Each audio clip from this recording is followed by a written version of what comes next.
It is possible for any medical professional to make their kid a millionaire with just a few $1,000s. I'm going to show you the exact steps to doing that in this video, including the account breakdown you can use, as well as the money mindset pearls you need to teach in order to make sure that you don't end up with an entitled brat.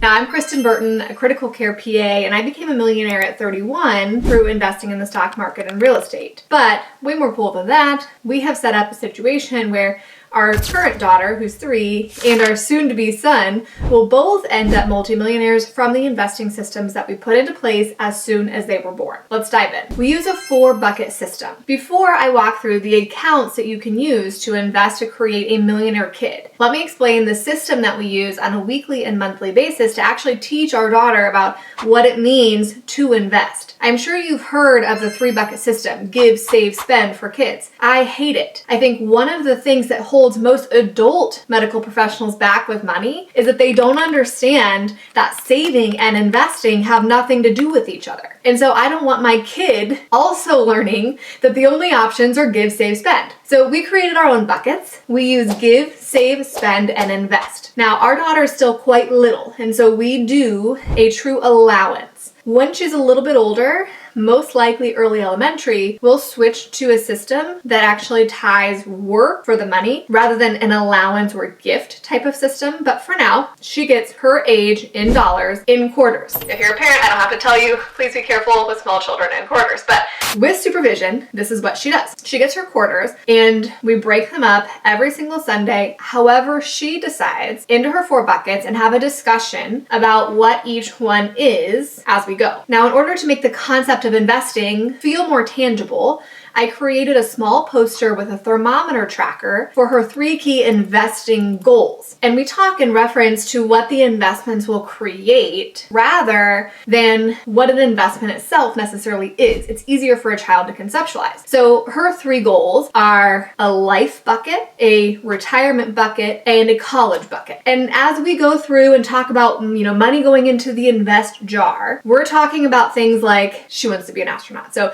did you know your college goal is so that you could go to college to become an astronaut? Astronauts go to college. The life fund is for conversations like mommy and daddy own an investment property that brings in income. Your life fund could help you buy one too. For retirement, we talk about the great grandparents. We're like, how great grandma and great grandpa, they don't work and they're able to travel and relax. That's what a retirement fund is. And so we bring in real life examples to give some context to what investing itself is. Now, I will say, when she gets a certain amount of money in her invest jar, so far we've been doing $5, I'll actually go online, she'll sit at my computer with me, and we will invest the money. And we really give her free reign to do that however she wants. To date, she wants to buy Disney stock, so that's what we do. But it gives her a buy-in to the money system. And she knows every Sunday we divvy up her quarters, and at the end of every month, we fill in the thermometer tracker on her goals.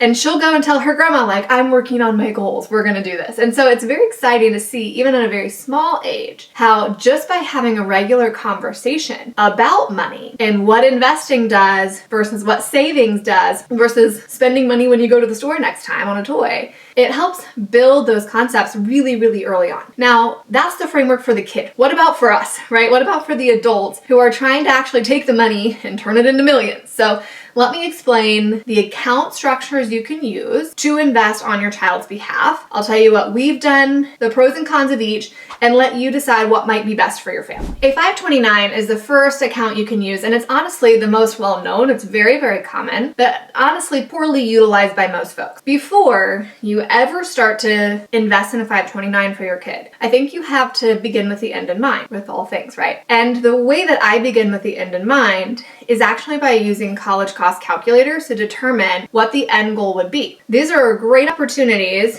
if you have a financial partner for you guys to sit down and discuss what's the intention here. Are we paying for 100% of undergrad plus graduate school? Are we paying for 100% of undergrad if it's in state and not out of state? Are we paying for room and board? Are we not? By having those kind of conversations, you can set the financial expectation, But then you can also level with your kid. Because really, I'm of the very firm opinion there is no right or wrong when it comes to paying for a child's college. I have friends, colleagues, family who say we're paying for all of it, and other people who say we're paying for none of it, they can get loans if they want. And I can respect both camps. The only thing I can't respect is someone who's given their child the thought that they're going to pay for all of it, but they've never run a single number. They don't actually have the funds to do it, and then they kind of drop this surprise on their kiddo when they're 18, like, oh, by the way, I know we told you your whole life we're going to pay for your college, but we can't. That is the only way you can go about it in my mind where it's like, oops, right? If you just level early and have very genuine conversations about expectations, you can be in any path and have it be a good path for your family, right? Like if you sat your kiddo down when they're in middle school and said, hey, I know you want to go to college, we're going to pay for 50%. You're going to have to come up with the other 50%, scholarships, grants, loans. Let's talk about what that looks like. Let's talk about what grades look like and extracurriculars look like to make that happen for you. And then your kid comes into the conversation surrounding college with that knowledge from the very beginning. I think that's the most healthy way to do it. But the only way to do that is to actually run some numbers. So Vanguard has a college cost projector that I really like. It'll allow you to project for a specific university or just say like 4 years in state, 4 years out of state, 4 years private. And it'll allow you to add or subtract room and board. Now, the tricky part of any college cost projection is figuring out what will be the annual increase in tuition. Now, from for a whole decade, from like 2000 to 2010, that was really consistently above the inflation rate. And it was averaging like 5%.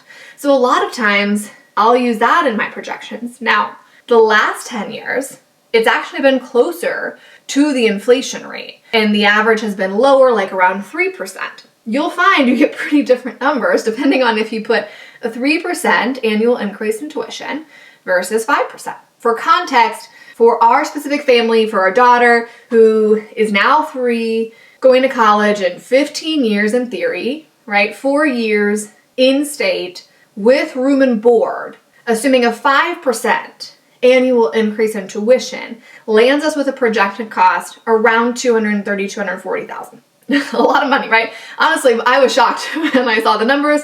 It was way more than I thought. And of course, our son, who is on the way, his numbers will even be bigger because, multiple more years of annual increases in tuition tacked onto that. So that's the hardest part for planning. You could come up with a range, one of 3%, one of 5%, and get an idea that you want to land somewhere in the middle.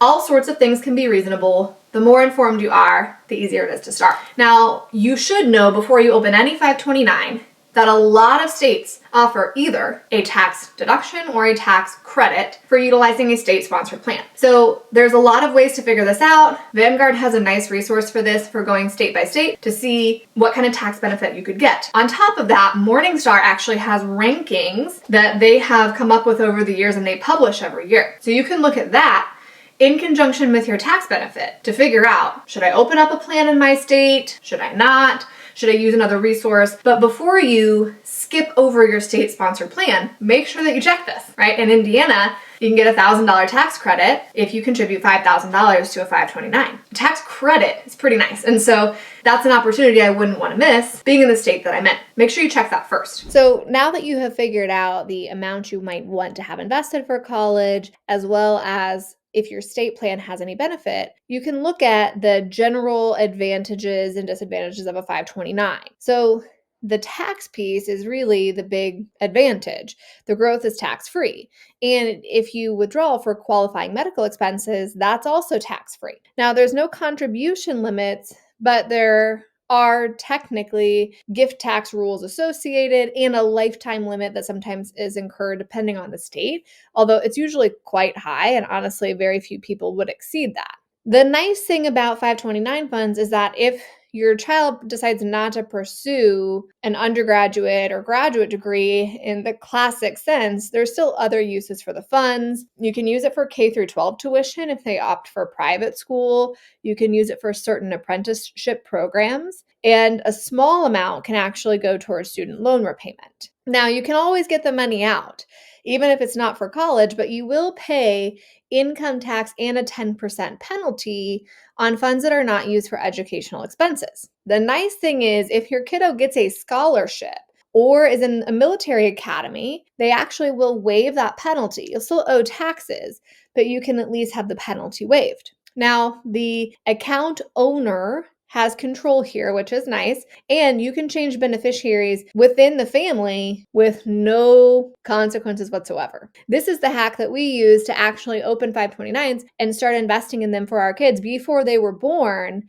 A, to take advantage of the state tax credit in Indiana, and B, to get started with early compounding. So with each of our kids, we would have 2 to 3 years worth of 529 contributions in place before birth, which helps you get to where you want to go in that 18-year time horizon. In the world of investing, that's a pretty short time horizon. The nice thing is this doesn't impact financial aid as much as other accounts because it's a parental asset, which is nice. There's also this new thing that just started in 2024 where you can actually roll over unused 529 funds into a Roth IRA. There's a lot of rules surrounding this. The lifetime cap is $35,000. You can only go, the rollover is max per year on that same $7,000 that you can contribute right now as an adult. So this isn't like the end all be all get out of 529 fund situation. Plus, the Roth IRA has to actually be in the same beneficiary name and have been open for a specific amount of time. So again, a lot of rules surrounding that, but it is an option. Now, UTMAs are another option.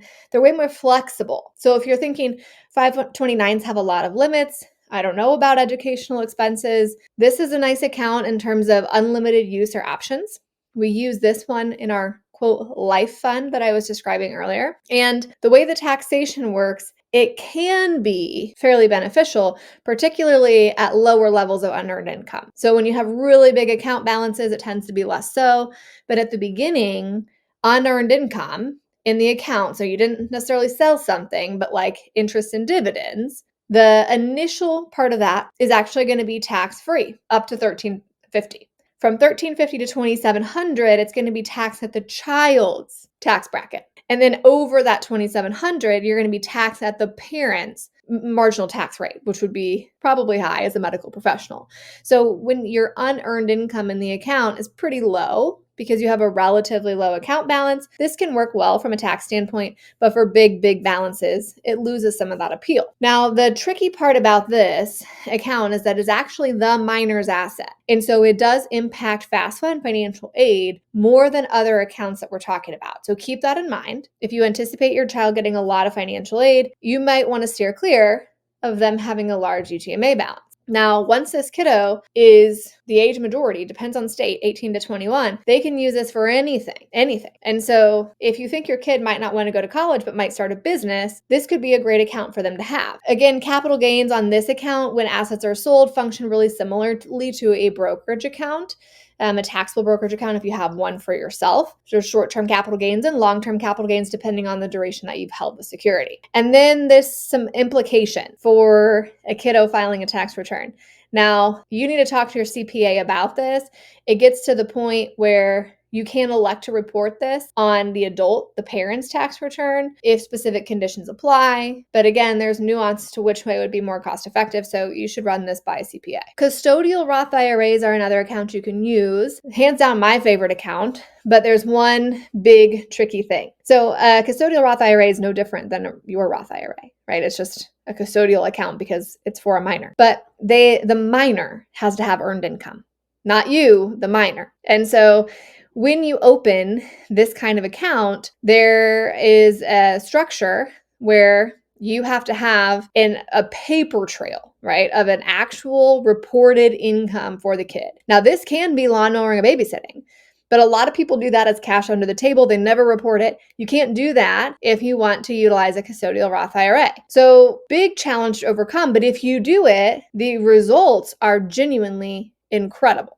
For example, you can end up, if you can hire your child from birth. So I've had a lot of medical professionals do this if they own some type of business. For example, an OBGYN owned her own practice, hired her kids to do marketing by utilizing their photos around the office in the various exam rooms. So she's paying her kids to do marketing. And even if you are paying them, you have to follow IRS reasonable wage rules. There's not like unlimited wages you can give your kid. But let's say you just did $5,000 a year. So you're not like paying them $5,000 a month, $5,000 a year. But you invest that from birth to 18, they're going to end up with $200,000 by the time they're 18. And if they just sit on that, they never make any other contributions ever. It's worth, especially if you have a parent that's a business owner, going through the rigmarole of hiring your child in a IRS compliant way, because that earned income, if you invested in a Roth IRA, it's magical what it can do for them. This is my favorite way to make your kid a millionaire, because the tax-free future amount hedges them against the potential that all tax brackets are way, way higher in the future. Really, really excited. Now, don't forget there's withdrawal rules. This is true for all Roth IRAs, right? Your contributions can be withdrawn anytime, tax and penalty free. Earnings cannot. And so earnings classically, right, if you just wait till you're 59 and a half, there's going to be no taxes or no penalties, which is the best case scenario. But if they decide to take the money out early, there's a couple penalty-free exceptions, most of which parents would be cool with, right? Higher education expenses, first-time home purchase, disability or death. If you have really high medical expenses, there's rules. All of those are ways that you can get access to your actual Roth IRA earning before 59 and a half without a penalty. And so this account comes with beautiful guardrails that I think all parents would love. Hey, here's good uses for the money to avoid a penalty, or let it sit for you till retirement. It's going to grow tax-free. They're going to have tax-free money in the future. And the earlier you start, the easier it is to absolutely create not just like a millionaire kid, but a multi-millionaire kid with a relatively small amount of money. Okay. Now that we've talked about the logistics, like the money system on a weekly, monthly basis, the account structure that you might use, I want to bring up the mindset piece, because this is honestly like more important than all of the rest. You cannot pass on money skills that you don't have. So if you don't know how to invest in the stock bond market, you don't know anything about running a business or cash flow in real estate or any other kind of asset building, you should learn. Because if you learn that stuff, it will get naturally passed down in some ways, right? Like more is caught than taught. We've all heard that expression. And so the first thing you can do to increase your kids' financial literacy is to increase yours. Think about it, like you manage money, probably, unless you've been really intentionally trying to improve yourself, you manage money the way you saw your parents manage money. So however you're managing money right now, that's what your kids are gonna do. Think about that, right? That'll keep you up at night. But the first thing to do is make sure that they have an abundance mindset about money, which is really hard because a lot of us as adult medical professionals don't. We sometimes live in this, what we would call a scarcity mindset, where you feel like a fixed pie of money. And when someone else earns more or has more in some way, that takes away from you what you're able to do with money. Versus an abundance mindset says, hey, there's an ever-growing pie. Me having a big piece of it doesn't make a smaller piece for somebody else. Now, this sounds really like big and like a vague concept, but you can break this down in really like small ways in conversation, and your kids ultimately pick up on it. Like if you say things consistently like, we don't have enough money for that, or we can't afford that, or I don't earn enough. Those are all scarcity mindset statements that can be easily reframed to still be like responsible spending, but carry a different element. So for example, if you said, we've decided that isn't a part of our intentional spending plan right now, that is very different than a quick snap, we can't afford that at the store. If you say, I've elected to continue this job with current income because I love the lifestyle that it allows us, versus transitioning positions to earn more, that again presents this idea to your child of, I'm in control of that. Right? There is enough out there and I could go out and get more, but I chose this path because it's best for us and our family, and it comes with a different tone. So those little comments you make about money, which we're all rushed, right? Honestly, they can just be so flippant, comes out, you don't even think about it. Those things actually have really big impacts on the way that your kids view money. The next association to build mindset-wise is kind of like counterintuitive, because I think subsequently you need to break it. But at the beginning, you need to tie an association between work and money. So rather than, again, like the allowance that we're doing for a very small toddler, that'll transition to, you do this work, you get this income. Now, it won't be like you carried your plate from the dining room table to the dishwasher. Like, this is called being a steward of our home. You live here, you got to help out, right? That it won't be those types of tasks. It'll be bigger extraneous things that aren't required for day-to-day living. But by tying this association between you work, you get money, you set them up for success. Now, true successful people don't do that, right? Like, once you get to a certain point, you go, okay, I need money to make money. And that's when you start as an adult going, how do I build assets, right? Like, do I invest in real estate? Do I invest in the stock market? Do I buy operating businesses? Like, you use money to make more money. But no one gets to start their money journey that way, right? All of those things require capital. The only way you get the money to begin with is by going and trading your time for money. So even though the goal for all of us in the long term is never to spend your whole entire life trading time for money, you do have to start out doing that. Otherwise, you have no money to invest in anything. And so if you create that association with your kids at the very beginning, you can avoid the lazy entitlement thing and create this mold of work translates to income. You want more money to go play this sport, to go buy this thing, to get a new whatever $300 toy, because it seems like all toys are hundreds of dollars now, then you can get creative, find a way to earn it. Maybe I'll match it, but you can find a way to contribute to put skin in the game. And then later, when they're a little bit older, I challenge you to really intentionally break that association and say, good job, you figured out how to hustle for money, but now let's figure out how do we get the most money output for time input, and then take it a step further of how do we actually make money, earn money. Because again, that's the ultimate success. But back to what I said earlier, you can't teach what you don't know. And so if you're not doing these things for yourself, it's going to be very difficult to pass it on. It's funny, in some areas of parenting, this is so intuitive. Like, for example, my daughter wanted to learn to play violin. Okay, I don't know how to play any stringed instrument, and so I'm like, I would never be able to teach her violin. So if she's going to learn violin, it's not going to be like from some miraculous osmosis. I don't play violin. I'm not going to teach her to play violin. So unless I go out and find someone with a skill set to teach her, she's never going to learn, right? Like, that's why she has a violin teacher. But for money, we ignore that. It's like, if we're not doing it and we're not intentionally teaching it, our kids will never learn it. And unless you're going to go out and hire a money coach for your kid, they're going to end up without the skills. And so you need to actually intentionally garner this stuff for yourself, plug it into your own life, so that in your normal household conversations, your kids pick up on it. It's amazing, even very small children, what they learn. My daughter literally referenced the words cash on cash return last week because she has heard me and my husband over and over say, I'm going to run a cash on cash return on that property later tonight as we're looking for deals, right? So they pick up way, way, way more sometimes than we want them to, just through exposure to having real good conversations about money, about wealth building, and having an abundance mindset. So if you have a kiddo or you want to have kiddos and you want to make sure that they're financially successful, not only in dollars, right, in accounts and account balances, but also in management of that money, you have to do both of these things. You can use the account structures, you can use the investing system, but you have to teach the stuff on the back end because the two together are what creates a successful human being financially, not one in isolation of the other.